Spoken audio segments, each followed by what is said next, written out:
Abortion can be a decision a woman makes for multiple different reasons, and is never an easy decision to make. For people like Kirstie Griffin, their experience was made even more difficult by protesters standing right outside. Kirstie is one of many women who have been intercepted while trying to visit an abortion clinic or hospital, and she has kindly agreed to share her story. When I decided I was going to have an abortion, the idea of going to a clinic was quite an anxiety-inducing experience, but it was something I knew was necessary because I really wasn't ready to have a baby. And it wasn't a decision I made lightly, but I knew that I was not in a position for a child. But when I made the decision, I was already quite stressed. It was a really stressful situation. And there was a group of protesters, and they were kind of around the corner from the clinic, standing nearby. And they were elderly, and it seemed like they were just praying.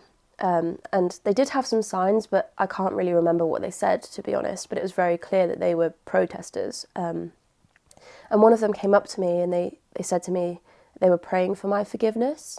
At that point, it was very clear they were protesters, and it made me feel very uncomfortable. It added to the stress of the situation that already was really, I was really anxious being there already. And it made me feel uncomfortable in that scenario, and it would have been a lot easier if they weren't there. And even though it was a decision that I was very comfortable in making, because it wasn't the right time for me, I don't believe it was anyone else's right to be there and have an input on something that was my decision and the decision that I was making alone. So yeah, it would have been a lot more comfortable if they weren't there in that scenario.